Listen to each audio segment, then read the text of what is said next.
বিসমিল্লাহির রহমানির রহিম। অধ্যায় ৮ আলোর প্রতিফলন, লেকচার ৪।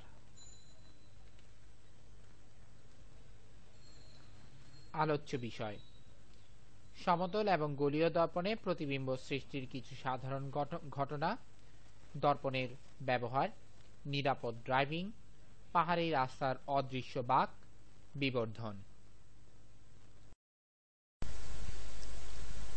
নতুন ভিডিওর জন্য মিজান একাডেমি ক্লাস 9 ইউটিউবের চ্যানেলটি সাবস্ক্রাইব করুন এবং নতুন আপডেট জানার জন্য www.mizanacademy.com এ চোখ রাখুন এবং আমাদেরকে ফেসবুকে পাওয়ার জন্য মিজান একাডেমিতে একটি লাইক দিন।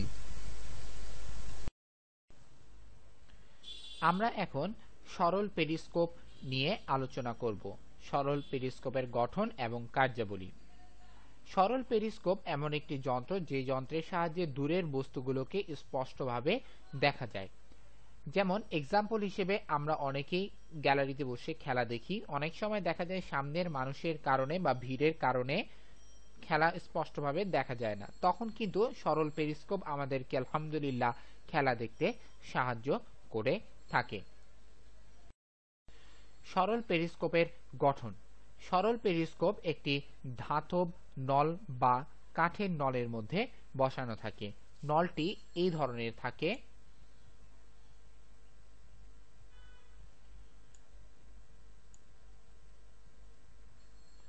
এই ধরনের নলের মধ্যে এই সমতল দর্পণ বসানো থাকে। সমতল দর্পণটি এই কোন কর্নারে বসানো থাকে।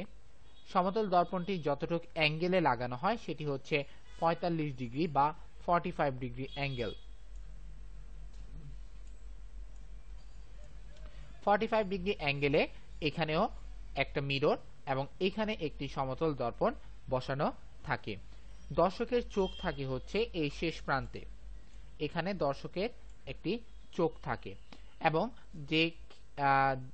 যে অঞ্চলের লক্ষ্যবস্তু দেখার প্রয়োজন সেই দিক বরাবর এই সরল পেরিস্কোপের উপরের অংশটি সেই দিক বরাবর করে রাখা হয়। এখন আমরা ইনশাআল্লাহ দেখব যে এই সরল পেরিস্কোপ কাজ করে কিভাবে। আমরা নরমালি ভাবে জানি যে প্রত্যেকটা বস্তু থেকে আগত আলোকরশ্মি দর্শকের চোখে পৌঁছে বিধায় বস্তু দেখা যায়। তাহলে ধরে নিলাম এখানে কোনো একটি বস্তু রয়েছে, এই বস্তু থেকে আগত আলোকরশ্মি প্রথমে এই দর্পণের উপর আপতিত হবে। যেহেতু একটি সমতল দর্পণ, তার মানে সে সোজা বরাবর কি করবে, আলোকরশ্মিকে প্রতিফলন করবে।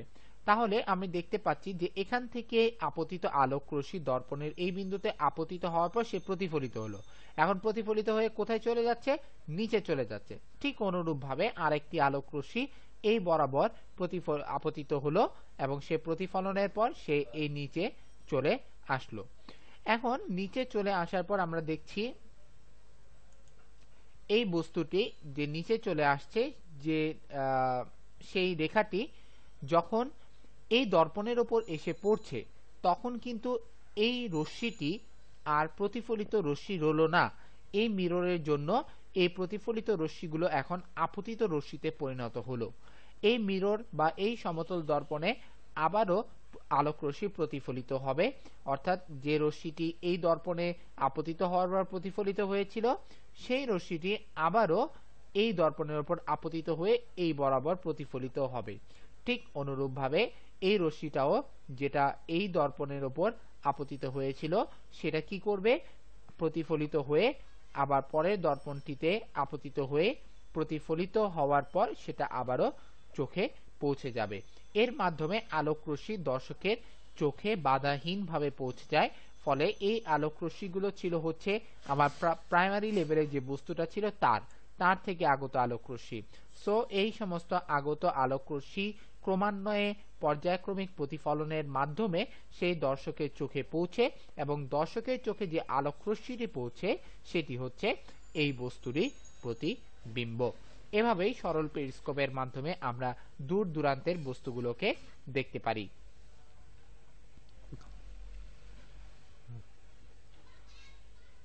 আমরা এখন দেখব যে সেলুনে সমতল দর্পণ ব্যবহার করা হয়। এই সমতল দর্পণের ব্যবহার সেলুনে যে ব্যবহার করা হয় এবং মোটামুটি এর ভালো দিকটি কোথায় রয়েছে, অর্থাৎ সেলুনে কেন সমতল দর্পণটা ব্যবহার করা হয় সেটা আমরা নিয়ে ইনশাআল্লাহ আলোচনা করব। সেলুনে দেখা যায় সামনে একটি দর্পণ থাকে এবং পিছন দিকে আরেকটি দর্পণ থাকে। সামনের দর্পণে অর্থাৎ আমরা যদি চেয়ারে বসি তাহলে সেলুনের সামনের দর্পণে কিন্তু আমরা আমাদের মাথার সম্মুখ ভাগ অর্থাৎ ফ্রন্ট সাইডটা সামনের দর্পণ দ্বারা আমরা দেখতে পাই এবং পিছনে অবস্থিত যে দর্পণটি রয়েছে সেটা দ্বারা মাথার পিছনের অংশ দেখা যায় বা পিছনের অংশের প্রতিবিম্ব পিছনের দর্পণে গঠিত হয়। এখন আমরা আমাদের আমরা যে সিটে বসি অর্থাৎ যদি আমরা নরমালি ভাবে যে চেয়ারে বসি, চেয়ারের সামনের অংশতে কিন্তু আমরা আমাদের সামনের মাথার অংশটি দেখতে পাই, কিন্তু সামনের দর্পণ দ্বারা কিন্তু পিছনের অংশটা দেখা যায়। কিন্তু আমি বলতে চাচ্ছি যে যেভাবে সরাসরি বা প্রাইমারি লেভেলে প্রাথমিক লেভেলে আমি সমতল দর্পণে আমার মাথার সম্মুখ ভাগ দেখতে পাই, ঠিক সেই ধরনের প্রাইমারি লেভেলে কিন্তু মাথার পিছনের ভাগটা কিন্তু সামনের দর্পণে আসে না, কিন্তু তারপরও কিন্তু সামনের দর্পণে আমরা আমাদের মাথার পিছনের অংশটা দেখতে পারি। কিভাবে দেখতে পারি সেটা আমরা ইনশাআল্লাহ আলোচনা করব। মাথার পিছনের অংশে বিম্ব গঠিত হয় পিছনের দর্পণে। এখন যেহেতু দর্পণটি সামনেও লাগানো রয়েছে পিছনেও লাগানো রয়েছে, সুতরাং পিছনের দর্পণে গঠিত প্রতিবিম্ব, আমি আবারও বলছি, পিছনের দর্পণে গঠিত মাথার পিছনের অংশের প্রতিবিম্ব প্রথম দর্পণের বা সামনের দর্পণের জন্য লক্ষ্যবস্তুতে পরিণত হয় এবং পিছনের দর্পণে গঠিত প্রতিবিম্বের প্রতিবিম্ব, আমি আবারও বলছি, পিছনের দর্পণে গঠিত প্রতিবিম্বের প্রতিবিম্ব আবারও সামনের দর্পণে গঠিত হয়। এর কারণে আমরা সামনের অংশের সম্মুখ ভাগে মাথার অংশটি তো আলহামদুলিল্লাহ সামনের দর্পণে দেখতে পাই, এমনকি আমাদের পিছনের বা মাথার ব্যাক সাইডের যে অংশটি রয়েছে তার বিম্ব আমরা কিন্তু সামনের দর্পণে দেখতে পাই।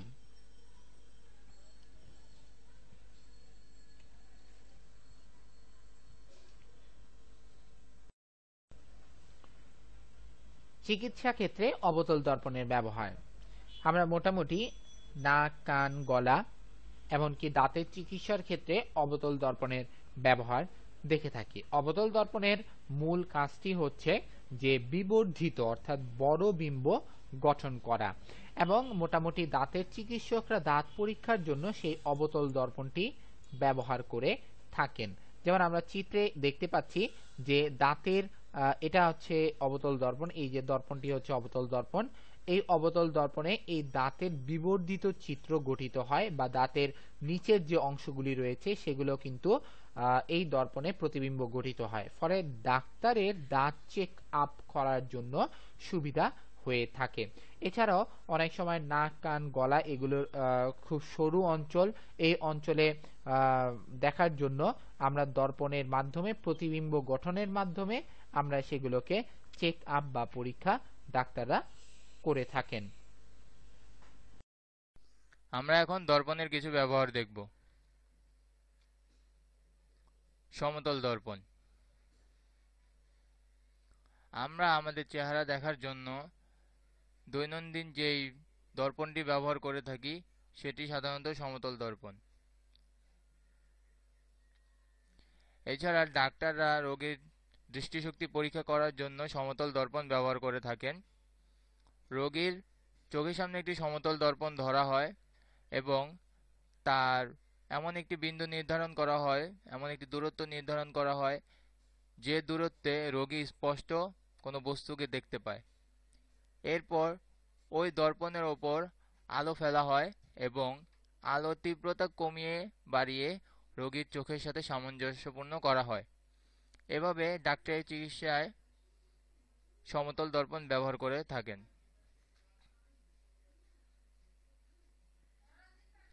পেরিস্কোপ পেরিস্কোপে সাধারণত দুটি সমতল দর্পণ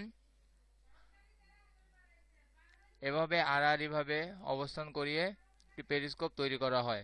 এখানে আলোর প্রতিফলন ব্যবহার করা হয়।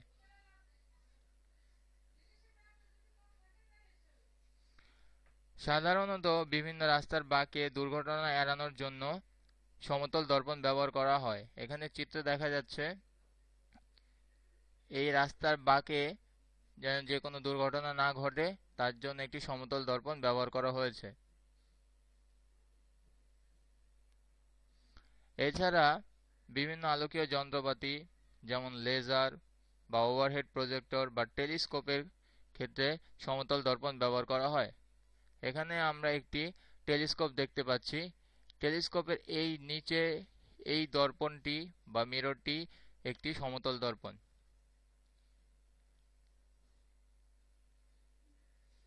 এছাড়া বিভিন্ন নাটক, চলচ্চিত্র বা শুটিংয়ের সময় সমতল দর্পণ ব্যবহার করে আলোর প্রতিফলন ঘটানো হয় এবং কোনো একটি নির্দিষ্ট বস্তু বা স্থানের ঔজ্জ্বল্য বাড়ানো হয়। অবতল দর্পণ।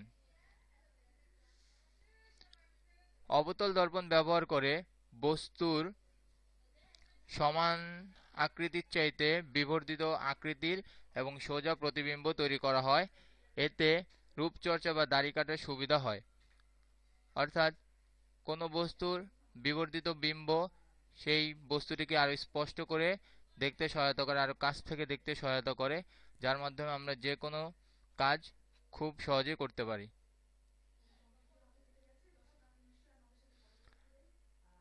চিকিৎসা শাস্ত্রে দাঁতের চিকিৎসায় অবতল দর্পণ ব্যবহার করা হয়। আমরা কখনো কোনো দাঁতের ডাক্তারের কাছে গেলে তারা একটি ছোট্ট আকৃতির অবতল দর্পণ ব্যবহার করে থাকেন। এই অবতল দর্পণের মাধ্যমে তারা দাঁতের ভেতরে সূক্ষ্ম জিনিসগুলো আলোর প্রতিফলনের মাধ্যমে দেখে থাকেন।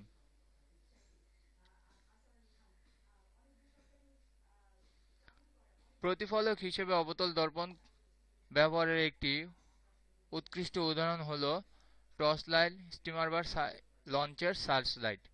এখানে অবতল দর্পণ ব্যবহার করে সেই বস্তুর গতিপথ নির্ধারণ করা হয়। অর্থাৎ কোনো উৎস থেকে আলো আপতিত হয়ে এই অবতল দর্পণ থেকে প্রতিফলিত হয়ে বস্তুর গতিপথ নির্ধারণ করে। অর্থাৎ এই আলোটি ওই বস্তু থেকে অন্যান্য বস্তুর দূরত্ব দেখার কাজে ব্যবহার করা হয়।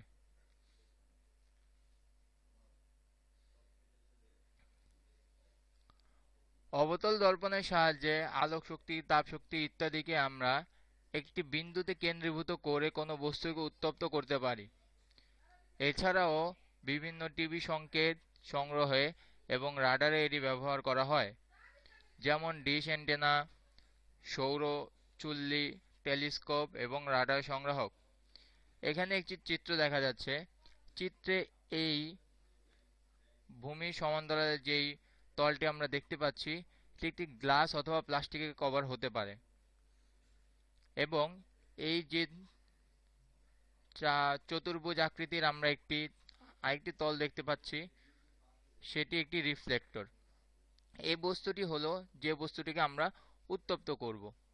এখন কোনো উৎস থেকে আলো সরাসরি এই বস্তুর উপরে কিছু আপতিত হবে, কিছু এই প্রতিফলক পৃষ্ঠে প্রতিফলিত হয়ে বস্তুর উপর আপতিত হবে এবং কিছু সরাসরি এই সমতলীয় তলটাকে উত্তপ্ত করবে। ফলে দেখা যাচ্ছে চতুর্দিক থেকে বস্তুটি তাপ পাচ্ছে এবং কোনো তাপই অপচয় হচ্ছে না। এভাবে করে এই বস্তুটি উত্তপ্ত হচ্ছে। অর্থাৎ আমরা এভাবে অবতল দর্পণ ব্যবহার করে বস্তুর একটি কেন্দ্রতে আমরা সবগুলো তাপ বা আলোক শক্তিকে কেন্দ্রীভূত করতে পারছি। এটাকে আমরা সাধারণত বক্স কুকার বলে থাকি। উত্তল দর্পণ। উত্তল দর্পণ সব সময় বস্তুর অবাস্তব, সোজা এবং ছোট আকৃতির প্রতিবিম্ব গঠন করে, যার কারণে আমরা পেছনের গাড়িগুলো দেখতে সুবিধা হয়। কোনো গাড়ি যদি খুব কাছে থাকে তাহলে সে বস্তুটাকে পুরো দেখতে সুবিধা হয়। যা এ কারণেই গাড়ির সাইড মিররে আমরা উত্তল দর্পণ ব্যবহার করে থাকি এবং বিয়ের সময় ভিউ মিরর হিসেবে এই দর্পণ ব্যবহার করা হয়।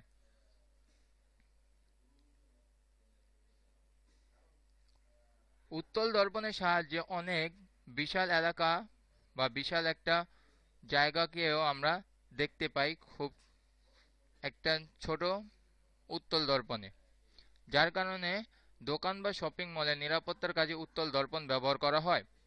চিত্রে দেখা যাচ্ছে একটি উত্তল দর্পণে পুরো একটি শপিং মলকে একসাথে দেখা যাচ্ছে। এখানে যদি আমরা কোনো অবতল দর্পণ ব্যবহার করতাম তাহলে এই কাছের বস্তুগুলোই খুব বড় আকৃতিতে দেখা যেত, কিন্তু পেছনের বস্তুগুলোকে আমরা দেখতে পেতাম না। তখন শপিং মলে বা সেই দোকানের অন্যান্য দ্রব্যাদি চুরি হওয়ার সম্ভাবনা থাকতো, কিন্তু এখানে সবগুলো জিনিসই একসাথে দেখা যাচ্ছে, যার ফলে এখানে নিরাপত্তাটাও সুষ্ঠু থাকছে। প্রতিফলক টেলিস্কোপ তৈরিতে উত্তল দর্পণ ব্যবহার করা হয়ে থাকে। এখানে আমরা একটি সাধারণ টেলিস্কোপের চিত্র দেখতে পাচ্ছি। এই চিত্রে দেখা যাচ্ছে যে এই যে স্ক্রুর মতো আমরা দেখতে পাচ্ছি এটি হলো ফোকাস অ্যাডজাস্টমেন্ট। এটি ডানে বাঁয়ে স্থানান্তরিত করা যায় এবং এই মিররটি হলো প্যারাবোলিক প্রাইমারি মিরর এবং সেকেন্ডারি মিরর হলো এই ছোট্ট মিররটি, দর্পণটি। এখন যে কোনো আলোক উৎস থেকে আলো আপতিত হয়ে প্রথমে এই প্রাইমারি মিররে এসে পড়বে, যেমনটি আমরা চিত্রে দেখতে পাচ্ছি। এই মিররে আপতিত হয়ে এটি একটি উত্তল দর্পণ। এই মিররে আলোগুলো আপতিত হয়ে প্রতিফলনের পর এই সেকেন্ডারি মিররে এসে পড়বে এবং এই সেকেন্ডারি মিররে যে বিন্দুতে এসে এই রশ্মিগুলো পড়ছে সেই বিন্দুর মধ্যবর্তী বিন্দুতেই আমরা ফোকাস নির্ধারণ করে থাকি। এভাবেই টেলিস্কোপ তৈরিতে উত্তল দর্পণ ব্যবহার করা হয়ে থাকে। এছাড়া এই দর্পণ বিস্তৃত এলাকায় আলোক রশ্মি ছড়িয়ে দেয়, যার কারণে রাস্তার বাতিতে আমরা প্রতিফলক হিসেবে এই দর্পণ ব্যবহার করে থাকি। এখানে একটি ল্যাম্পপোস্ট দেখা যাচ্ছে। এই ল্যাম্পপোস্টে আমরা উত্তল দর্পণ ব্যবহার করে থাকি, কারণ এখানে এই ল্যাম্পপোস্টের ভিতরে যে বাতিটি আছে সেই বাতিটি উত্তল দর্পণের বাতির আলো উত্তল দর্পণে পড়ে প্রতিফলিত হয়ে বিস্তৃত হয়ে যায়, যার কারণে অনেকটা এলাকা অনেকটা অংশ জুড়ে সেই জায়গাটা উজ্জ্বল হয়ে যায়। নিরাপদ ড্রাইভিং। নিরাপদ ড্রাইভিং এর জন্য ড্রাইভারকে অনেক কিছু লক্ষ্য করতে হয়। শুধুমাত্র সামনে কি আছে এগুলি দেখলেই চলে না। গাড়ি স্টার্ট করার আগে গাড়ির অনেক কিছু চেক আপ করা জরুরি। তার সাথে সাথে যেহেতু আমাদের অধ্যায়টা হচ্ছে আলো সম্পর্কিত, সুতরাং গাড়ির যে মিররগুলি রয়েছে, সাইড মিরর, এই মিররগুলি ঠিক মতো কাজ করছে কিনা, অর্থাৎ তাদের উপযোজন ঠিক মতো সেট আপ করা হয়েছে কিনা, এটা বলতে বোঝাচ্ছি হচ্ছে মিররগুলি যে বরাবর রাখা দরকার সেই বরাবর আছে কিনা সেটা চেক করা জরুরি। যদি মিরর যেমন থাকার কথা তেমন যদি না থাকে, অর্থাৎ দেখা যাচ্ছে কোথাও খুব বেশি ঝুঁকে আছে বা কোথাও খুব বেশি স্ট্রেট হয়ে রয়েছে, এমন যদি থাকে তাহলে কিন্তু সেই মিরর থেকে ড্রাইভার পিছনের গাড়ি সম্বন্ধে সঠিকভাবে ধারণা পাবে না। তাই নিরাপদ ড্রাইভিং এর জন্য ড্রাইভারকে মিররগুলি ঠিকমতো উপযোজন করতে হয়। ঠিকমতো উপযোজন মিন্স হচ্ছে কোথাও বাঁকিয়ে বা কোথাও কমিয়ে বাড়িয়ে, অর্থাৎ আমি বলতে চাচ্ছি ডিরেকশন, মিররটা যেভাবে আছে সেগুলো কিন্তু নাড়াচাড়া করে যাতে ঠিকমতো ড্রাইভারের পিছনের গাড়িগুলি দেখার জন্য সুবিধা হয় তেমন স্থাপনায় আমাদের মিররগুলোকে স্থাপন করতে হবে। তো নিরাপদ ড্রাইভিং এর মধ্যে এই জিনিসটা খুবই গুরুত্বপূর্ণ। আমরা ছবিতে পাহাড়ি রাস্তার একটি অদৃশ্য বাঁক দেখতে পাচ্ছি। এই অদৃশ্য বাঁকের মধ্যে আমাদের বেশিরভাগ অ্যাক্সিডেন্ট বা দুর্ঘটনা ঘটে থাকে। তার মূল কারণ কি? মূল কারণ হচ্ছে, আমরা যদি লক্ষ্য করি দেখব এই যে এই রোড থেকে যদি কোনো গাড়ি এভাবে স্পিড ব্রেক নিয়ে আসে এবং এই রোড থেকে কোনো গাড়ি যদি স্পিড ব্রেক নিয়ে এভাবে যায়, তাহলে এই অঞ্চলে এসে তাদের মুখোমুখি সংঘর্ষ হওয়ার টেন্ডেন্সি বা প্রবণতা অনেকই বেশি। তার কারণ কি? তার কারণ হচ্ছে যে যখন এখান থেকে একটি গাড়ির ড্রাইভার এদিকে আসে, তখন কিন্তু সে এইখানে কোনো গাড়ি আসছে কিনা তার বোঝার সম্ভাবনা নেই। সে মনে করে এখানে কোনো গাড়ি নেই, এটার জন্য সে স্পিডটা না কমিয়েই অনুরূপ স্পিডে, যে স্পিডে সে আসছিল সেই স্পিডেই সে কিন্তু এখানে মোড় নেওয়া শুরু করে। ঠিক অনুরূপ ঘটনা এখান থেকে যে গাড়িটি যাচ্ছে তার ক্ষেত্রেও ঘটনাটা এমন ঘটে। সেও কিন্তু এখান থেকে পিছন থেকে কি কোনো গাড়ি আসছে কিনা তার কোনো সম্ভাবনা সে দেখতে পায় না। তার কাছেও মনে হয় যে না, কোনো গাড়ি আসছে না। এর ফলে সে দেখা যায় এখান থেকে সেই স্পিড ব্রেক নিয়ে এভাবে মোড় নিতে চায়। একই সময় যদি দুইটি গাড়ি এসে পড়ে, তাহলেই কিন্তু এই ধরনের প্রবলেম ঘটার সম্ভাবনা থাকে, মুখোমুখি সংঘর্ষ। তখন কোনো চান্স থাকে না স্পিড কমানো বা ব্রেক চাপার। এতটা তাড়াতাড়ি সংঘটিত হয় দুর্ঘটনাটি, কোনো টাইম থাকে না।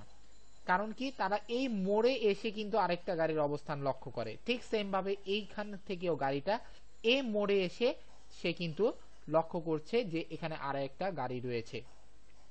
পাহাড়ি রাস্তার ক্ষেত্রে এই ধরনের প্রবলেমস ক্রিয়েট হয় এবং এই ধরনের প্রবলেমসের কারণে দেখা যায় হচ্ছে যে গাড়ি দুর্ঘটনার সম্মুখীন হয় এবং প্রাণহানিও ঘটে থাকে।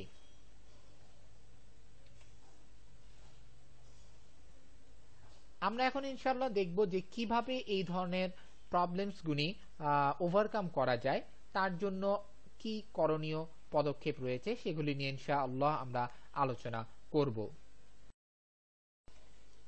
বিপজ্জনক বাঁক, অর্থাৎ যেগুলিতে মোড় নেয়, ঘুরে গাড়ি ঘুরে, এই সমস্ত বাঁকে আমরা সমতল দর্পণ বসাবো এবং সমতল দর্পণটা 45 ডিগ্রি অ্যাঙ্গেল হতে হবে, যাতে করে কোনাকুনি থাকে। আমি এক্সাম্পল দিচ্ছি, যেমন আমাদের 90 ডিগ্রি অ্যাঙ্গেল, এটা একটা 90 ডিগ্রি অ্যাঙ্গেল। 90 ডিগ্রি অ্যাঙ্গেলের ঠিক মানে এই বরাবর 45 ডিগ্রি অ্যাঙ্গেল, অর্থাৎ এই বরাবর একটা আমাকে দর্পণ বসাতে হবে। এই বরাবর একটা দর্পণ বসাতে হবে। তাহলে দেখা যাবে কি, যদি আমরা এখানে একটা দর্পণ বসায় দেই বা বসিয়ে দেই, তাহলে দেখা যাবে যে এখান থেকে যে গাড়িটি আসছে এই এবং এখান থেকে যে গাড়ি আসছে, দুইজনের বিম্বই কিন্তু এই দর্পণে গঠিত হবে। এর ফলে এখানকার ড্রাইভার এই গাড়ির উপস্থিতি এই দর্পণের মাধ্যমে দেখবে। ঠিক অনুরূপভাবে এখান থেকে যে ড্রাইভারটা আসছে সেও কিন্তু এখান থেকে যে গাড়ি আসছে তার উপস্থিতি এই দর্পণে দেখতে পাবে। আর মোটামুটি আমরা রাতে পাহাড়ি এলাকায় যেহেতু লাইটের এভাবেই আলোর অপ্রাপ্যতা বা অপর্যাপ্ততা থাকে, এই কারণে পাহাড়ি এলাকাতে রোডের বাঁক, অর্থাৎ কোন দিকে ঘুরে যাচ্ছে রোডটি, কোথাও মানে কোন সাইডে একদম আর কোনো রাস্তা নেই, এই ধরনের টেন্ডেন্সি বোঝা খুবই টাফ। সো ভালো হয় হচ্ছে রাতে যাতে আমরা পাহাড়ি এলাকাতে গাড়ি না চালাই। এবং আরো একটি প্রবলেম হচ্ছে যে জোরে গাড়ি চালানো। জোরে গাড়ি চালানোর ক্ষেত্রে আমরা স্পিড কন্ট্রোল করতে পারি না, এবং স্পিড কন্ট্রোল যেহেতু যদি না করতে পারি তাহলে দুর্ঘটনা ঘটাটা খুবই স্বাভাবিক। এটার জন্য জোরে গাড়ি চালানো উচিত নয়। আমাদের প্রত্যেকটা জিনিসেরই মোটামুটি কিছু নির্দিষ্ট সীমা রয়েছে, সেই সীমার উপর ভিত্তি করে আমাদের ইনশাআল্লাহ গাড়ি চালানো উচিত। বিবর্ধন। বিবর্ধন বলতে আমরা বুঝি লক্ষ্যবস্তু বিম্বের দৈর্ঘ্য এবং লক্ষ্যবস্তুর দৈর্ঘ্যের অনুপাত। বিম্বের দৈর্ঘ্য এবং লক্ষ্যবস্তুর দৈর্ঘ্যের অনুপাতকে এক কথায় রৈখিক বিবর্ধন বলা হয়ে থাকে। রৈখিক বিবর্ধন দ্বারা আমরা বুঝতে পারি লক্ষ্যবস্তুর তুলনায় লক্ষ্যবস্তুর বিম্বটি কতগুণ বড় বা কতগুণ ছোট। আমরা সমীকরণে একটি দেখতে পাচ্ছি m equal l prime divided l, যেখানে m হচ্ছে রৈখিক বিবর্ধন, l প্রাইমটি হচ্ছে বিম্বের দৈর্ঘ্য এবং l হচ্ছে লক্ষ্যবস্তুর দৈর্ঘ্য। আমরা ধরে নেই লক্ষ্যবস্তু হচ্ছে 5 সেন্টিমিটার এবং বিম্ব উৎপন্ন হলো 10 সেন্টিমিটার। তাহলে রেজাল্ট কত আসে? 5 ডিভাইডেড 10 ইকুয়াল 2। তাহলে m এর ভ্যালু কত? 2 আসছে।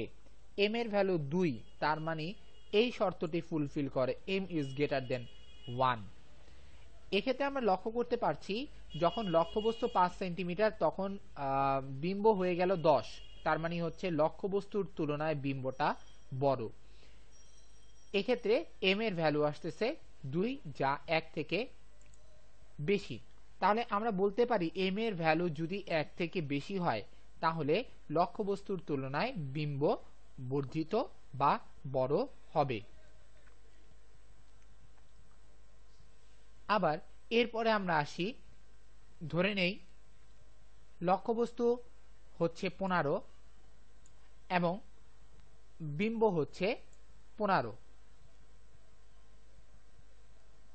তাহলে আমরা দেখতে পাচ্ছি লক্ষ্যবস্তুর সমানই হচ্ছে বিম্বের দৈর্ঘ্য। তাহলে যদি আমরা ক্যালকুলেশন করি তাহলে রেজাল্ট কত হবে? 1। তাহলে m এর ভ্যালু কত আসতেছে? 1 আসতেছে। যদি m এর ভ্যালু 1 হয় তাহলে আমরা বুঝে নেব যে লক্ষ্যবস্তুর দৈর্ঘ্য যত বিম্বের দৈর্ঘ্য তত। m ইকুয়াল 1 এর জন্য লক্ষ্যবস্তু এবং বিম্বের দৈর্ঘ্যের কোনো পরিবর্তন হবে না। এরপর আসি, আবার ধরে নিচ্ছি l এর ভ্যালু হচ্ছে এখন 10 আর l প্রাইমের ভ্যালু হচ্ছে 5। যদি আমরা ক্যালকুলেশন করি আমাদের রেজাল্ট আসবে হচ্ছে 1 ডিভাইডেড 2, যেটাকে আমরা লিখতে পারি 0.5 আকারে। 0.5 কিন্তু 1 থেকে ছোট, যেটা 1 থেকে ছোট। তাহলে m এর ভ্যালু আসতেছে 0.5, যেটা 1 থেকে ছোট। তাহলে 1 থেকে যদি ছোট হয় তাহলে আমরা কি ডিসিশনে আসতে পারি? আমরা এখানে দেখতে পাচ্ছি l এর ভ্যালু 10, যেখানে l প্রাইমের ভ্যালু 5, তার মানে লক্ষ্যবস্তু বড়, বিম্ব কিন্তু ছোট। তাহলে আমরা ডিসিশনে যেটা আসতে পারি সেটা হচ্ছে m এর ভ্যালু যদি 1 থেকে ছোট হয় তাহলে লক্ষ্যবস্তুর তুলনায় বিম্ব ক্ষুদ্র বা ছোট হবে।